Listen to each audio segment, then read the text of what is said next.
Special Singharat. Okay, everyone, now it's time for us to get to know our new emergency medicine newcomer, said Tin, who was the host of the stage, with a cheerful tone.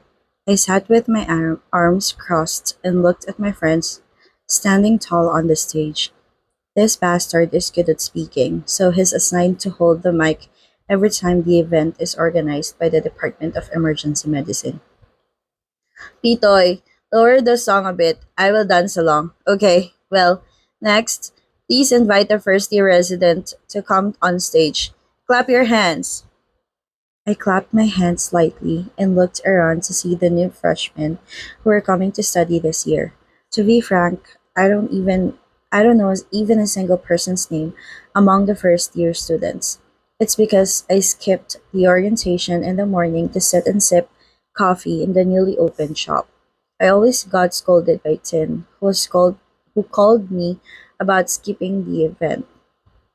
This caused me to drag myself to the evening party where I would only stay after eating enough to fill my stomach and then go back to sleep to prepare for the late night shift. Two boys and one girl stood at the table at the very front of the stage. I looked at the freshman, who looked nervous, especially the girl. I instinctively stared at her body. She is a glamorous white person who has a cute face, but I think I have a reason to sit here for a little longer.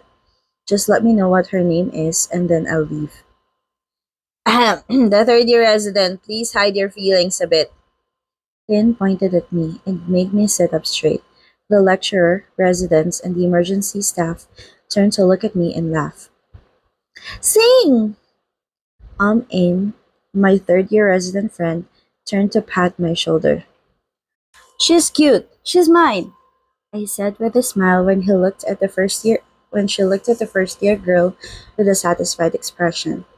But we have to know her status first. Not like she has a husband waiting at home. Said while laughing. If she's single, I'll help you myself. Handsome like you need to find a girlfriend. Nonsense. Listen carefully to her introduction. I pouted towards the stage. Let's start with the first one. Then walks hurriedly to the girl. This bastard is no joke. Please introduce yourself. Your full name, nickname, why you chose to study here, and Tin paused to add some excitement. Status. Finished speaking and he handed the mic to her. Hello, lecturer, residents, and all the staff. Her voice is so sweet. My name is Kitia Sanvico, nickname Grace. I chose to study here because of the pleasant atmosphere. When I had a study tutor, I decided I had to come and study here. And what's next? Status, said Tin, making flirtatious eyes on her. Relationship. Grace laughed embarrassedly. I have a boyfriend. The area is now full of acclaim. Aim slapped on her knees as I leaned against the chair. Oh man! After Nom Grace introduced herself, it was the cue of the young men. The first one is named Pong, who received funds from hospitals in the south, and the last person's name is Gap. Other details of Gap I didn't pay much attention to because I kept pouring red wine into my glass. When the introduction ceremony has passed, it enters the period of festive parties, where Tin invites the teacher, Sukrit, to start his first karaoke song. I looked at my watch. It was probably time for me to go back to sleep and prepare for the night shift. I got up and walked straight to the door of the banquet hall into the hot air outside. I went straight to my car, which was parked neatly in the car park. In front of my car, there was a small black Echo car, which is understandable. There are quite a lot of people coming to this restaurant, making it difficult to find a place to park. As long as his car doesn't have the handbrake on, it's not a problem.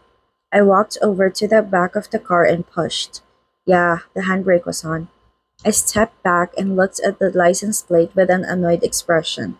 The owner of this car is wasting my time. I walked back to the restaurant and told one of the waiters that could help me find the owner of the car. I waited patiently until the time has passed. 10 minutes later, there was still no sign of the owner of the car, So I walked into the restaurant again in a smoldering mood. A man walked past me and raised his hand and pressed the car key remote. I turned around and saw that the unlocked car was the one that was blocking me. The next thing I did was look at the owner of the car. This bastard is a newcomer. I hurriedly walked to my car. Hey! I called out to my freshman before he got into the car. Yes. He turned to look at me with an innocent look on his face. You little bastard. Next time you park the car, don't put the handbrake on. Do you understand? He said it firmly and intended to teach this kid to remember. You haven't been paying attention to this simple matter yet. How did you become an emergency doctor? How do you know who I am? The kid I vaguely remembered as his name was Skip Guang or something, cried out and looked at me with a dissatisfied look on his face, like he didn't satisfied to be called a little. But it's not my fault, but it was the fault of his height that caused me to call him that. I am your freaking third year senior, sitting at the banquet for a long time. Are you blind? I opened the door harshly. That bastard was still as if he was processing something before his eyes widened in shock. The chief resident? Shit. He raised his hand, making his face like he was in trouble. I'm so sorry. I let out a long sigh of breath. Well, then hurry up and move the car. I'm in a hurry. I drove out of the car park after the little bastard moved the car out of the way. Before going, I couldn't help but wait and open the window to look at the freshman's face after he parked the car in my place. You, what's your name? It's Gap. That cocky little fellow just now disappeared in the blink of an eye after realizing who I was. Yeah, Gap. Next time, if you want to block other cars, remember to put a number in front of the mirror so that people can call you to move the car. We have lots of cars in the hospital. Blocking each other like this is normal. Imagine you're blocked by a car and there are millions of people in the hospital. Do you think the owner of the car will come out and move easily? If you don't give me your contact number. This kid must have gossiped with me later. Gap made a confused face and bowed slightly. I'm sorry. Next time I'll leave my contact number. Okay, it's cute if you do it like this. I closed the window and drove straight to the exit. Try not to keep the annoying things you've had a while to pay attention to. But I couldn't help but feel annoyed by the bastard Gap. His arrogant demeanor is indeed annoying. It will be entertaining if I make some problems that will force him to bow to me. Thinking like this, I accidentally smiled at the corner of my mouth. It's the smile that Tin named the evil smile plan. Don't let me see you on duty. I will teach you harshly until you remember to have more respect. To tremble in fear like a deer about to be mauled by a lion. 10 months later, our lives are driven by what we call competition. If I didn't think like this when I was a kid, I probably wouldn't be like this today. If I didn't aim to compete with those who were in the first place, I probably wouldn't be in the first place in the school. If I hadn't set a goal that I would have to get into a better faculty than my sister, I probably wouldn't end up in the medical faculty. My mind is all about being number one. Even when I came to study emergency medicine, I still had this idea. As a result, my healing skills were outstanding, and I was invited to be a medical teacher. See, the competition is great. Love for me is secondary compared to other matters in life. To be honest, I haven't had much luck in love because of the workload and personality that girls think of me as a dangerous person. I don't really understand why other people look at me that way. I just like to win, that's all. Well, okay. I clapped once as a signal to start the afternoon shift. Nong beautiful extern took care of a male accident case and ordered an x-ray of his left wrist. Nong Kung called to ask for the CT scan of that uncle. If you haven't read it, then go read and forgot.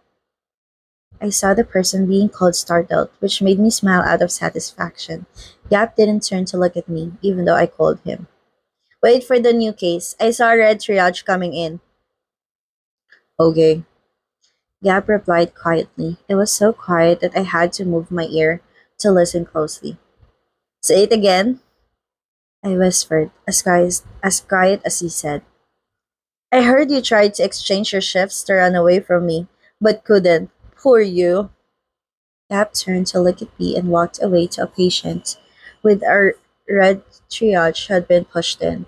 I smirked and walked over to see the patient who was intubated. After teasing people, I began to have the energy to work. This patient, I'd like to draw more blood immediately. Have you called the ICU? If yes, but they haven't answered, just keep calling again. Also, ask how long will they come to pick him up? The patient needs the ventilator. How long will they leave him to lie here? It is known that Tin and I work in different styles. Tin was a very kind person, who is sometimes too kind, while I was fierce, decisive, and cleared the case quickly, which was what the medical professors say in unison. They wanted someone like this to teach students. However, this ability sometimes came with the dissatisfaction of the colleagues. Dr. Tin is loved by everyone from the nurse to the stretcher. As for me, Dr. Singharat, not being hit by people from all departments around the hospital was a blessing. I could afford to be hated so that it was for the best treatment results for the patient. 30 minutes past midnight is the perfect time for me and the team to finish work after a long battle. The past 8 hours were spent running around the emergency room with a huge number of cases, which caused me to be exhausted. I, Gap, and Nong Kong walked to the residence room to change from dark work clothes to normal clothes. Pinsing, the shift was so bad, I nearly died. Nong Kong murmured with a lazy stretching. Want to go get something to eat at night? I think it's better to go back to sleep. I turned to look at Gap. Gap would be sleepy as well, right? Gap didn't say anything, which was improbable as normally Gap is talkative and cheerful, but when I'm around, he becomes like a scared little deer. I'll go sleep then. If I sleep, I won't be hungry. Then I'll go get changed. See you tomorrow. The tiny female doctor waved her hand before walking into the women's dressing room.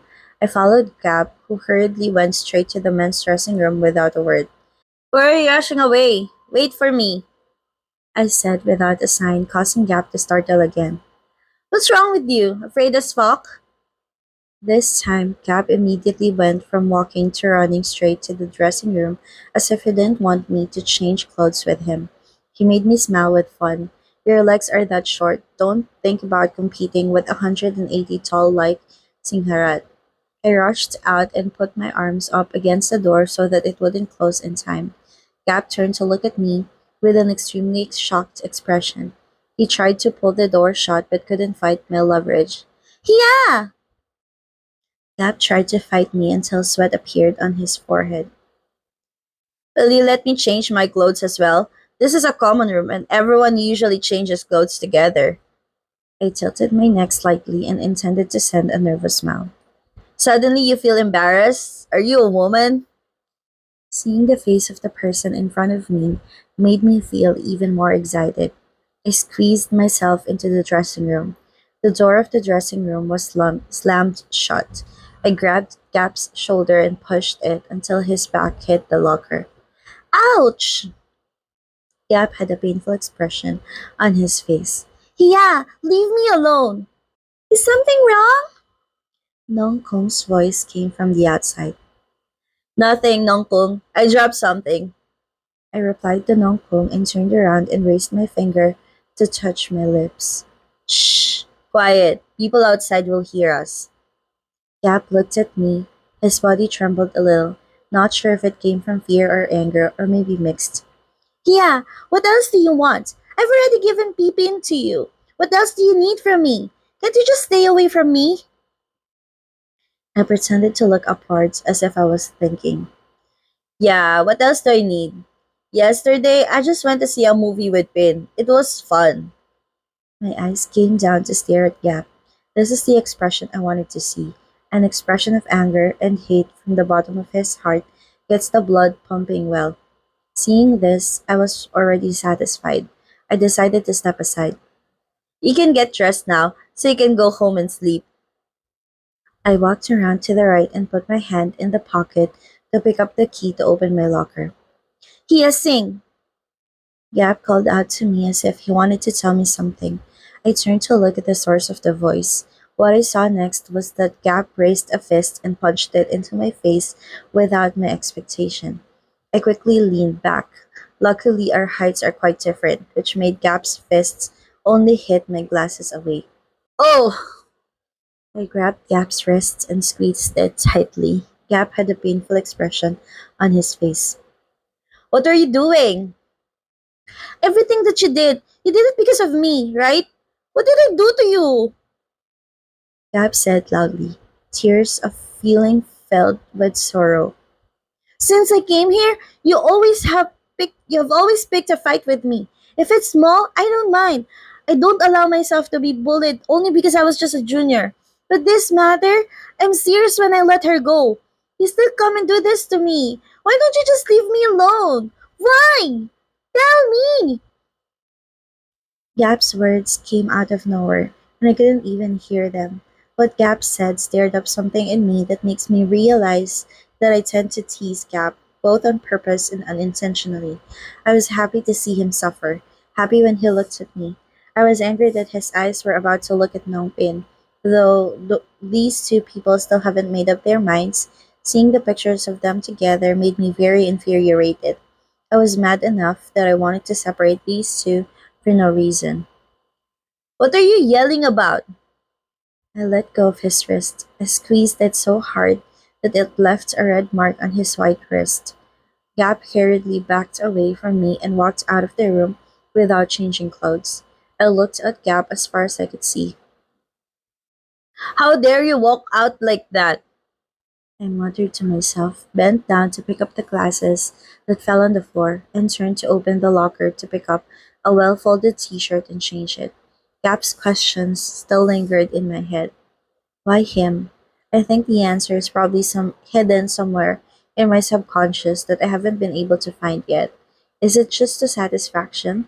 This is the only answer I can come up with at the moment. I would like to exchange every shift that is working with piecing. Nong Kung read the message in line that Gap sent her last night and handed the screen to me to confirm. I scooped some rice into my mouth and looked up. He sent this to every resident. What happened? How can he exchange every shift? The schedule is almost impossible to move. There are a few people left. I tried not to look at the line message that Nong Kung had shown. See? He also mentioned that he wouldn't be on duty for sure if he had to be with you. This is so bad.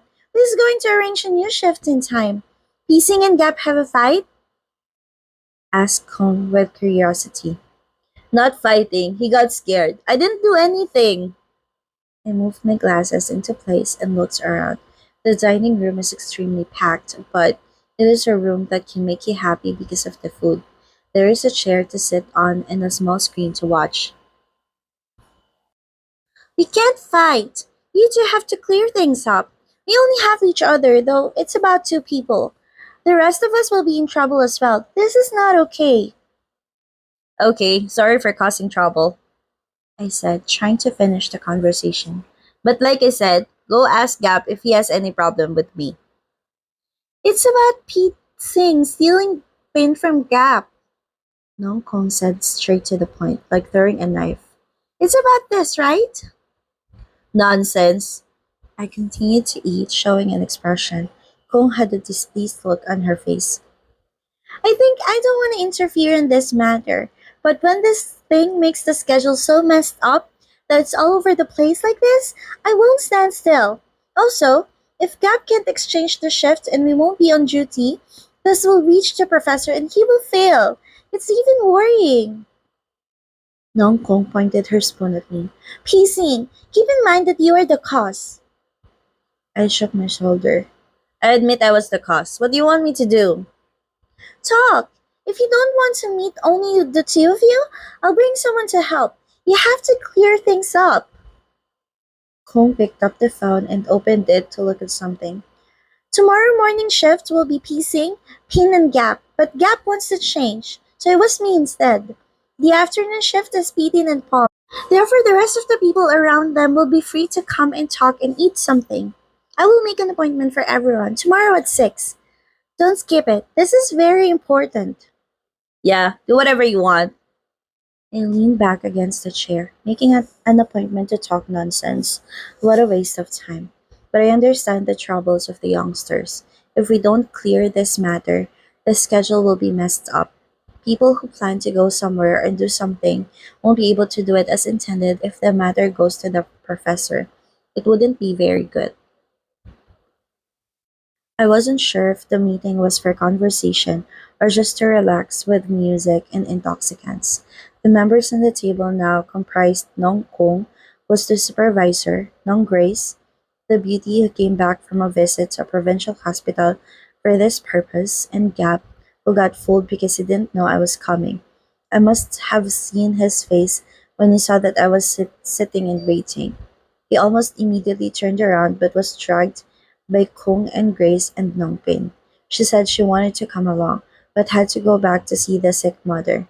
So everyone didn't have any objections because the main parties had already faced each other. Grace and Kung tried to talk to create a friendly atmosphere. I just found out that Kung tricked Gap by saying that Grace went to the event alone and missed everyone so much that she wanted to make an appointment to eat. I looked at Gap, who kept eating without speaking and trying not to glance at me. Then the professor told me that these externs here can perform appendectomy by themselves, and I was like, wow, how did you let them do it? Grace recounts the experience she encountered at the provincial hospital. Well, it's like that. The provinces will be able to do more. Kung turned to Cap. What did you do then? Cap didn't answer. He sat silently, gazing at the stage playing live music. One hand loosely grasped a glass of beer.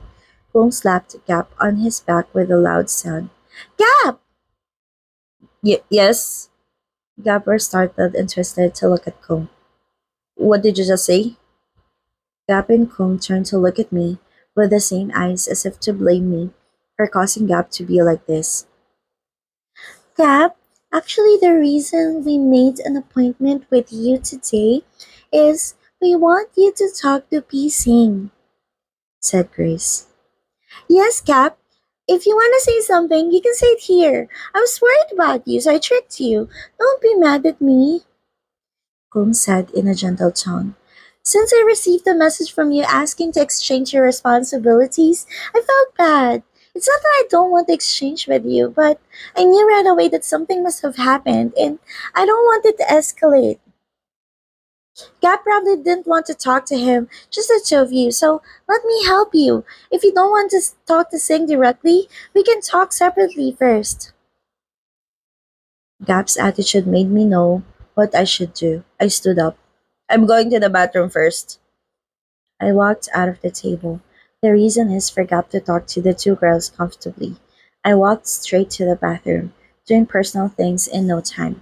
But I stood leaning against the wall in front of the bathroom while playing on my phone for a long time.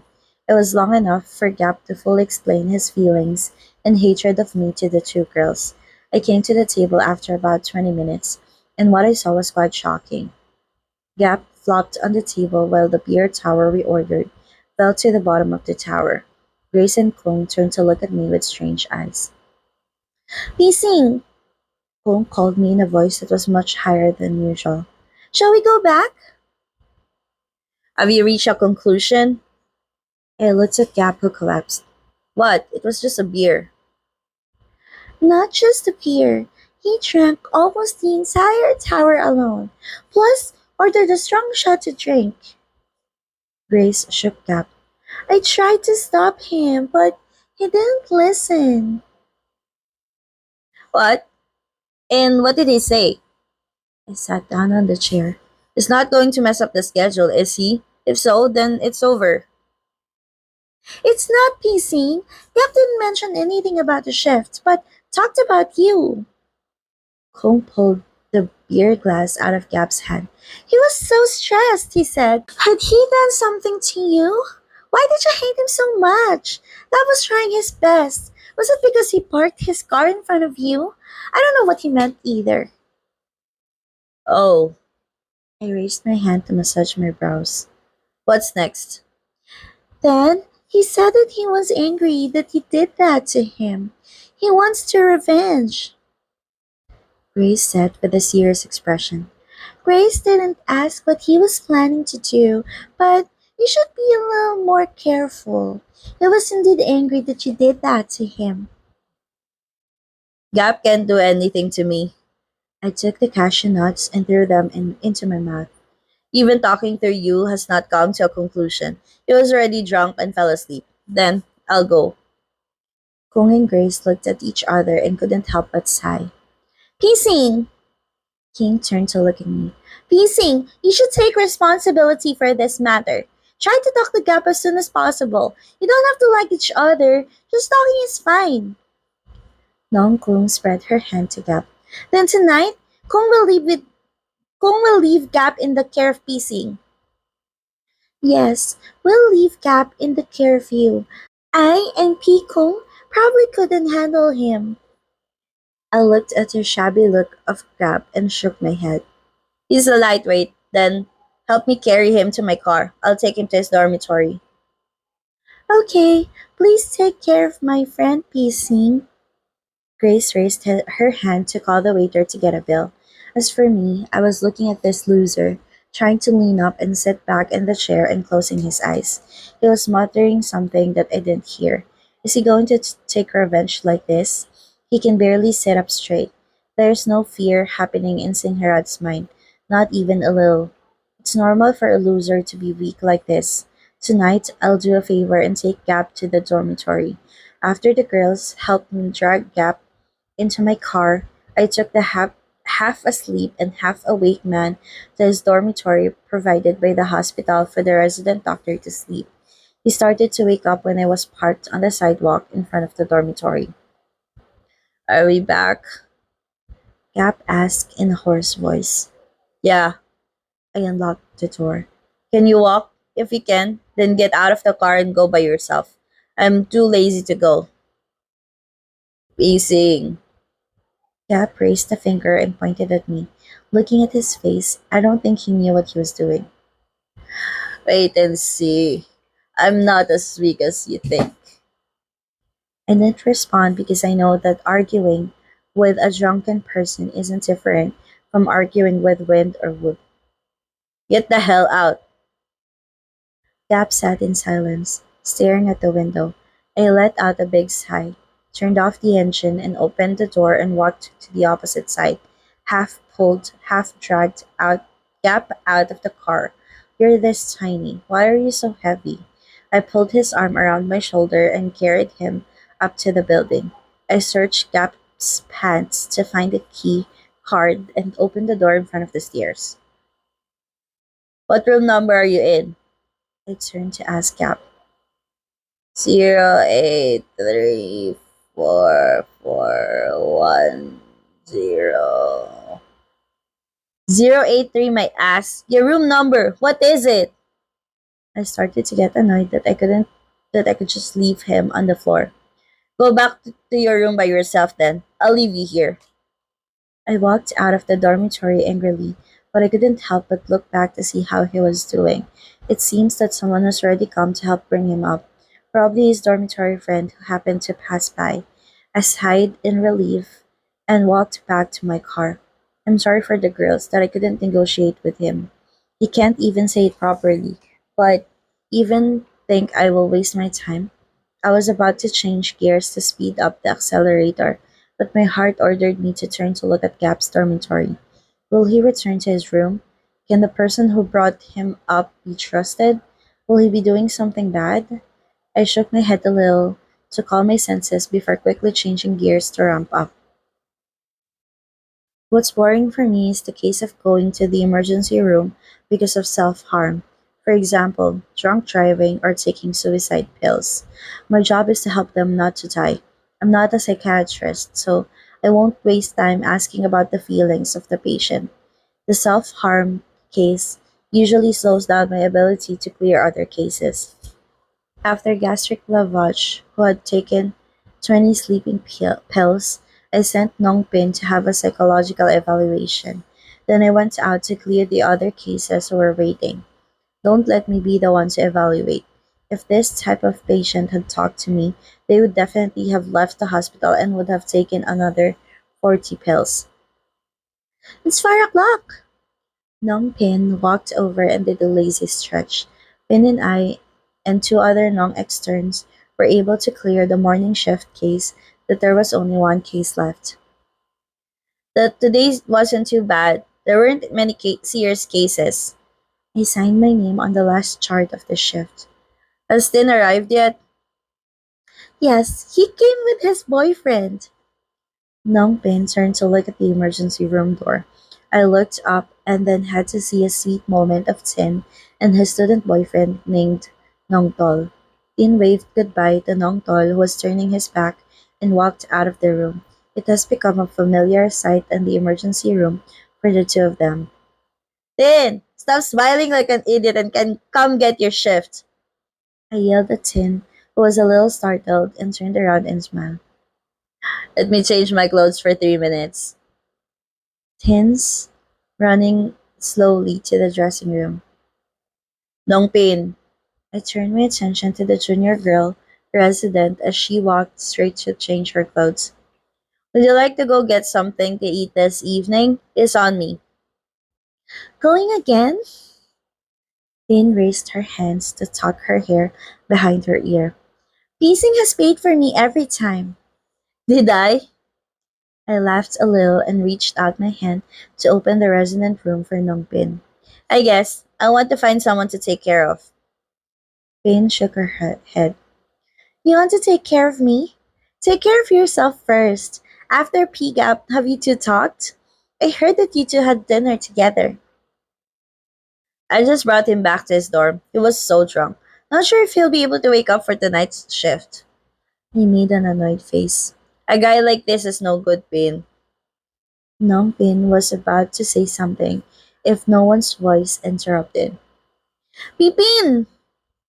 A man's loud and clear voice came from the door of the resident room, causing everyone to turn to look in one eye. It's Gap. He was well dressed in a blue shirt and jeans. His appearance in this room is normal. The weird thing is the funny sign that he carried with a bouquet. What's wrong with him? My eyes scrolled down to look at the message on the sign. Be my girlfriend, Pipin. What Cap said was the same message written on the sign. After the end of Cap's sound, there was silence after that. I gasped a little and turned to look at Pin, who looked equally shocked. I turned to look at Gap again. He stared at me with a harsh gaze.